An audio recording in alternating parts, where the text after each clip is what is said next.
Chapter 2. Where the Skirts and Border Clash. March 2nd, 2003. More than 5 years had passed since Ice, my husband, left Zimbabwe for the United Kingdom. He promised to send me a plane ticket just weeks after he arrived, to bring me across oceans and borders into the new life we had imagined together. But 2 weeks became 2 months. 2 months stretched into 6. And the silence between us widened. I stopped waiting. I walked into a bank, borrowed money with the weight of hope on my back, bought my own ticket, and flew to the UK. I would not let him bury my dream with his delays. But at Heathrow Airport, the first door to that dream slammed in my face. The immigration officer refused me entry. No visitor's visa, no welcome. He said I lacked sufficient funds. He said my host didn't seem credible. He looked at me and saw a liar, not a wife.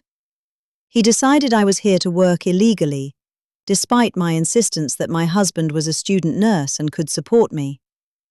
Your husband, by British immigration law, is only permitted to work a maximum of 20 hours per week, ma'am, he said, his voice dripping with certainty. You don't have enough money to support yourself. His words were cold and clipped, like the slamming of a steel door. When 3 immigration desks opened, I had deliberately chosen the one manned by someone who looked like me, brown skin like mine, an accent I assumed would remember its roots. I thought someone from a family of immigrants might understand. Naively, I chose the Asian officer.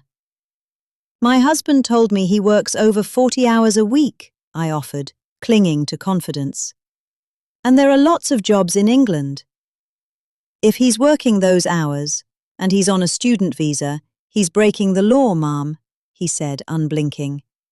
And those jobs are for British citizens, not foreigners. I nodded politely, but inside I was boiling. Ice had told me again and again how much he was working, so why couldn't he afford to bring me over? Do you have his contact details? The officer asked.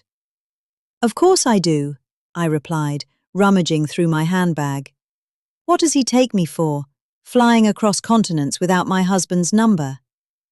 I handed him the piece of paper like it was a shield. He's waiting for me in arrivals, I said. His name is Ice Cold Beer Sibanda, but he prefers to be called Ice. The officer gave me a smile, wide, toothy, and entirely fake. He picked up the intercom and announced to the terminal, Mr. Ice Cold Beer Sibanda, please come to Immigration Desk 98. Mr. Sibanda, Desk 98, please. Thank you. Nothing. Mr. Ice Cold Beer Sibanda, your wife, Dolly Sibanda, is waiting for you at Immigration Desk 98. Please come forward. Silence. The officer's London accent was polished, too polished. I could tell he was born here. The city had scrubbed his tongue clean of struggle. He didn't know the scent of passport queues, of torn dreams in brown envelopes. His parents must have forgotten to pass down the story of their own arrival. Still, no Ice.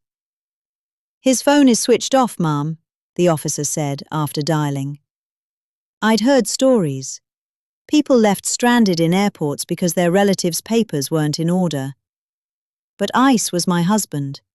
His papers were clean, or weren't they?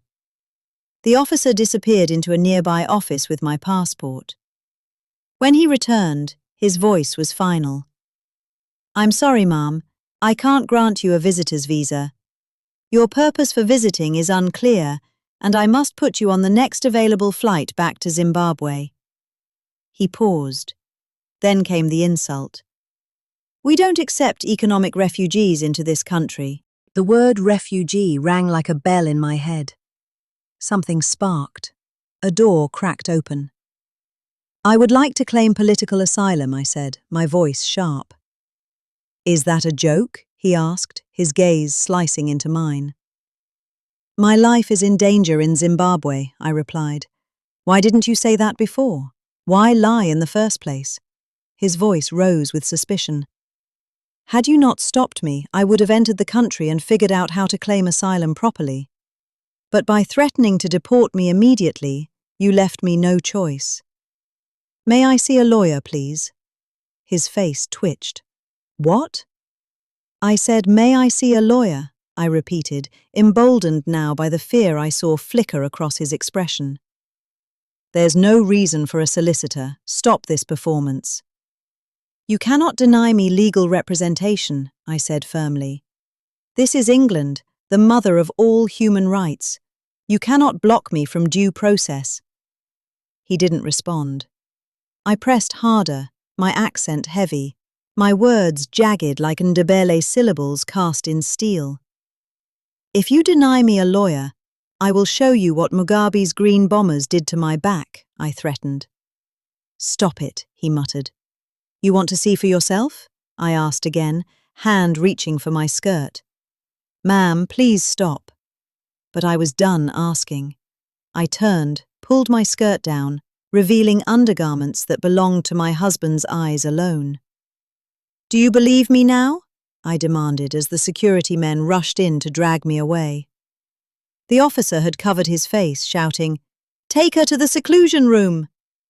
You're doubting Thomas, sir, I cried, but even Thomas had to see to believe. After that spectacle, I was taken to a detention centre where I waited, trapped between hope and humiliation. But when my case was finally heard, the judge ruled in my favour. He granted me asylum. He saw what others would not. I was allowed to remain. I was issued temporary travel documents. Later, when ICE visited me in detention, he said he had overslept the day I arrived. That was why he hadn't come to the airport. He said he'd set his alarm. But sleep, it seemed, had stolen his promise.